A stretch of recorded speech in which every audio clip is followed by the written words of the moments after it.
Hello foodies, welcome to Mr. Cooking Food. Today's special Masala Egg Fry. ఇది చాలా బాగుంటుంది. Let's start. ముందుగా ఒక ప్యాన్లో 3 టేబుల్ స్పూన్ల ధనియాలు, 1 ఇంచు దాల్చిన చెక్క, ఒక అనాస పువ్వు, 3 లవంగాలు, 1 టేబుల్ స్పూన్ గసగసాలు, అలాగే సన్నగా తరిగిన 10 ఎండు కొబ్బరి పలుకులు వేసుకొని దోరగా వేయించుకోవాలి. ఇందులో అనాస పువ్వు వేయటం వల్ల రుచి అనేది చాలా బాగుంటుంది ఫ్రెండ్స్. ఇది మాత్రం అసలు స్కిప్ చేయొద్దు. యాక్చువల్లీ ఈ మసాలా రెసిపీ చాలా బాగుంటుంది ఫ్రెండ్స్. ఇది తప్పకుండా ట్రై చేయవలసిన రెసిపీ.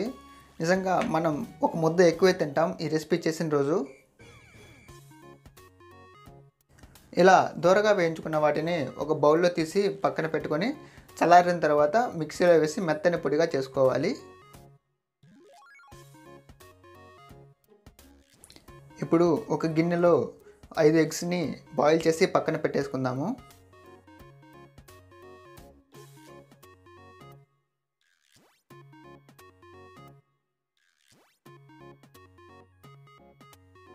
ఇప్పుడు ఒక ప్యాన్లో 3 గరిటెల నూనె వేసుకోవాలి. ఈ ఫ్రైకి కొంచెం నూనె ఎక్కువ ఉంటేనే చాలా బాగుంటుంది. ఇప్పుడు మనం ముందుగా బాయిల్ చేసుకున్న ఎగ్స్ని ఇందులో వేసుకొని లైట్ గోల్డెన్ బ్రౌన్ కలర్ వచ్చే వరకు వేయించుకోవాలి. ఇలా బాయిల్డ్ ఎగ్స్ని వేయించుకోవటం వలన టేస్ట్ అనేది చాలా బాగుంటుందండి.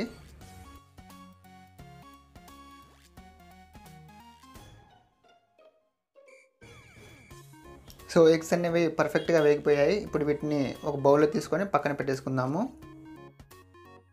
ఇప్పుడు అదే ఆయిల్లో 1 కప్పు సన్నగా తరిగిన ఉల్లిపాయ ముక్కలు వేసి లైట్ పింక్ కలర్ వచ్చే వరకు వేయించుకోవాలి. ఈ ఉల్లిపాయ ముక్కలు అనేవి ఎక్కువ వేగితే టేస్ట్ అనేది బాగోదండి. సో అందుకే మనం లైట్ పింక్ కలర్ వచ్చే వరకు వేయించుకోవాలి. ఇప్పుడు ఇందులోనే ఒక 1/2 టీ స్పూన్ పసుపు, 1 టేబుల్ స్పూన్ కారం, ఉప్పు రుచికి తగినంత వేసి పచ్చివాసన పోయే వరకు బాగా కలుపుకోవాలి.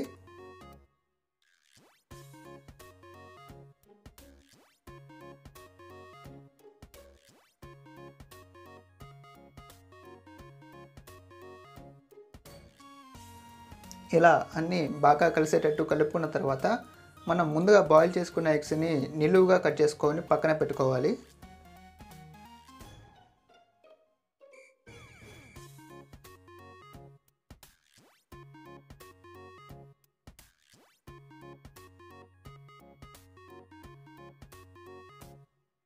ఇప్పుడు నిలువుగా కట్ చేసి పెట్టుకున్న ఎగ్ పీసెస్ని వేసి మరోసారి బాగా కలుపుకోవాలి.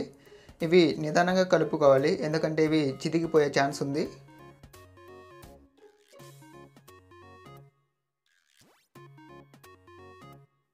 యాక్చువల్లీ ఈ ఫ్రై చేసిన రోజు మీరు ఒక ముద్ద ఎక్కువే తింటారండి. అంత టేస్టీగా ఉంటుంది ఇది. యాక్చువల్లీ ఇలా ఎగ్ ఫ్రై చేసేటప్పుడు మీ దగ్గర వుడ్తో చేసిన చెక్క గరిటెలు ఉంటే అవి యూజ్ చేయండి, చాలా బాగా ఉంటుంది.